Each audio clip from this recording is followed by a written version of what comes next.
जैसे ही मैंने शादी की बात की, अतर ने बेड के नीचे से डंडा निकाल लिया। श्रेया डर गई, पर मैं अपनी जगह से हिला भी नहीं, उल्टा उससे सवाल कर लिया, ये कहाँ से आया अभी? पापा ने रखा है क्या?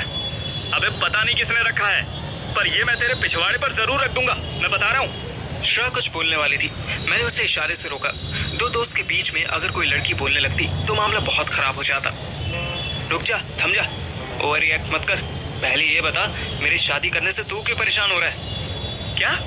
परेशान क्यों हो रहा हूँ? मतलब तू मुझसे पूछ रहा है कि मैं परेशान क्यों हो रहा हूँ? अबे भोसड़ी के, जॉब का कुछ अता पता नहीं है, तेरा ट्यूशन बंद हो चुका है, बाप तेरा कैंसर में पड़ा है, माँ तेरी परेशान है कि घर कैसे चलेगा, और तू कहता है कि तुझे शादी करनी है। चूतिए, इतना सेल्फिश कब से हो गया तू? मैं तो आज सुबह ही हुआ था, पर साले तू बचपन से सेल्फिश है। तू कब से मेरे और मेरी फैमिली के बारे में इतनी चिंता करने लगा? अतर ने कोई जवाब नहीं दिया। श्रेया ने धीरे से उसके हाथ से डंडा ले लिया, पर डंडा काफी टाइम से बेड के नीचे था, तो श्रेया के हाथ में धूल लग गई। उसने पूरा सा मुंह बनाया और डंडा वापस बेड के नीचे फेंक दिया। अच्छा, अब मैं समझा, तू इसलिए भड़क रहा है ना कि तेरा रोका नहीं हो पाया और मैं शादी करने की बात कर रहा हूँ। अबे चल बे, कुछ भी मत बोल, मुझे तो बस तेरे फ्यूचर की फिक्र थी। फिकर? हाय मैं मर जाऊं कुत्ते, जेलसी कहते हैं इसे, फिकर नहीं। श्रेया से रहा नहीं गया। दो लोग बात कर रहे हो और कोई लड़की चुप बैठी हो, तो आखिर कब तक चुप बैठ सकेगी? I don't understand, पार्थिव। अतर्व तेरी खुशी से क्यों जलेगा? That is sheer nonsense. तूने पूरे सेंटेंस में बस फर्स्ट लाइन सही बोली कि you don't understand and you will never. तू मुझसे ज्यादा नहीं जानती इसे। इस साले को गर्लफ्रेंड मुझसे पहले मिली, सेक्स मुझसे पहले मिला, ब्रेकअप भी इसका ही पहले हुआ, फिर पैचअप भी इसी का हुआ। इन शॉर्ट इसकी लाइफ में मेरा रोल तो बैटमैन के रॉबिन वाला था ना। अभी अचानक से मेरी शादी पहले हो रही है, ये कैसे डाइजेस्ट होगा इसको? Shut up. रॉबिन तो फिर भी सुपर हीरो था, तू तो इसके लिए अल्फ्रेड जैसा है। अबे यार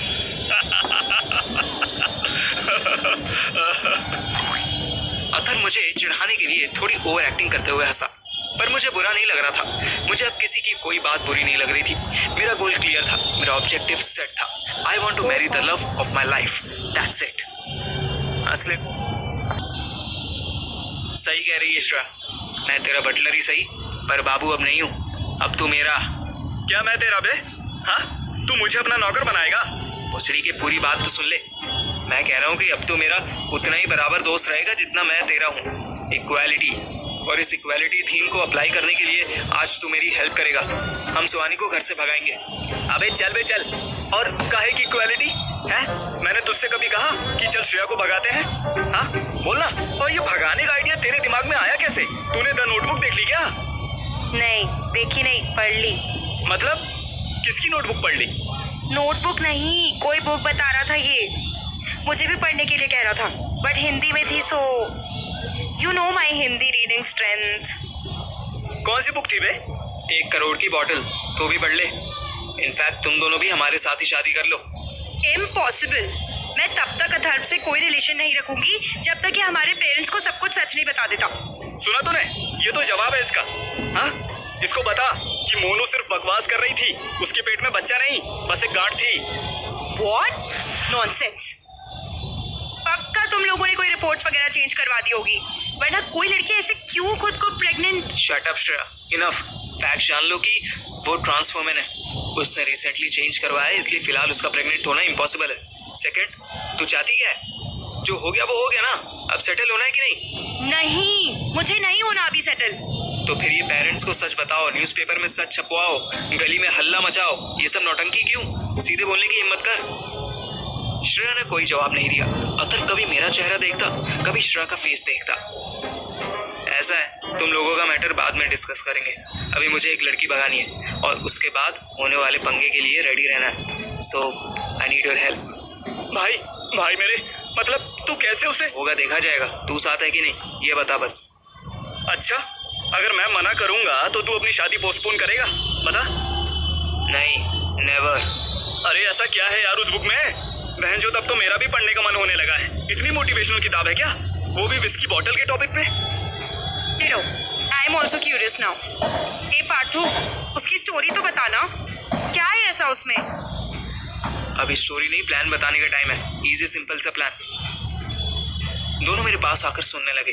ठीक सुबह 4 बजे हम तीनों चुपचाप घर से निकले।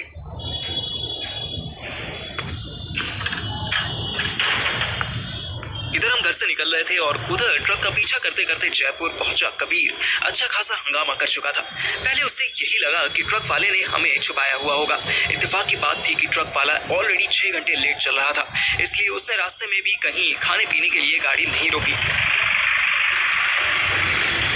कबीर ने एक बार पेट्रोल भरवाने के लिए ब्रेक लिया, जिससे ट्रक और उसके बीच थोड़ा डिस्टेंस बन गया। पर रात के समय हाईवे पर मर्सिडीज ई क्लास से ट्रक की स्पीड को चेज करना कोई मुश्किल काम नहीं था। जयपुर नाके पर जब सुबह 4 बजे ट्रक की लंबी लाइन लग गई, तब कबीर ने ट्रक वाले को किनारे थाम लिया।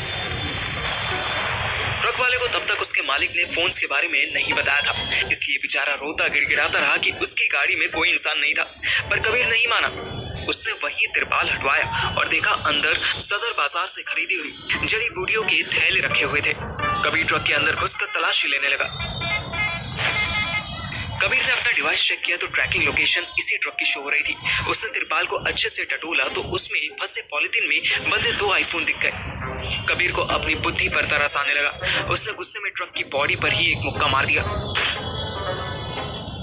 उसके इस हरकत से ड्राइवर और उसके हेल्पर ने वहां नाके पर वेट करते अपने बाकी ट्रक ड्राइवर साथियों को इकट्ठा कर लिया और कबीर के बाहर निकलते ही उसे पीटना शुरू कर दिया। पर कबीर पर काबू पाना इतना आसान भी नहीं था। वहाँ ड्राइवर और हेल्पर मिलकर 20 आदमी थे और कबीर अकेला था। हर एक ट्रक वाला कबीर को 5-7 घूंसे लातों मार ही रहा था। पर जिसके भी कबीर का एक हाथ लगता, वो बेचारा सीधा जमीन पर चटाई बना बिछ जा रहा था। कबीर अपनी मार्शल आर्ट की रील दिखा ही रहा था कि 6 फीट 6 इंच का सरदार जी कबीर का कॉलर पकड़ा और उसको घुमा के जमीन पर फेंक दिया।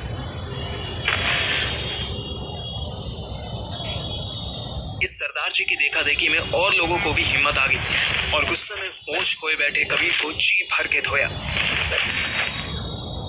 जब पीट पीट कर उनका मन भर गया तो उन्होंने कबीर के हाथ से मेरा और श्रेया का फोन तो छीन ही लिया, साथ ही साथ अपना फोन और उसका जीपीएस नेविगेशन डिवाइस भी दबोच लिया।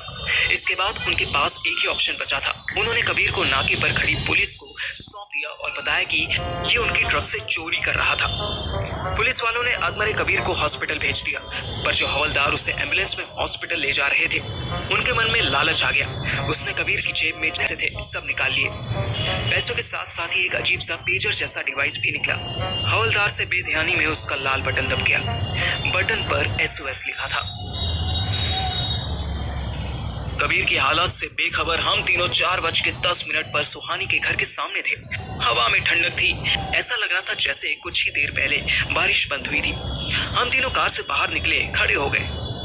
कटा हुआ पेड़ हमें मुंह चढ़ा रहा था। अथर, सीढ़ी निकाल, मैं ऊपर जाऊंगा। अबे पहले उसको खिड़की तो खोलने दे। उसी के लिए तो ऊपर जाऊंगा। खिड़की नॉक करूंगा तो उठ जाएगी।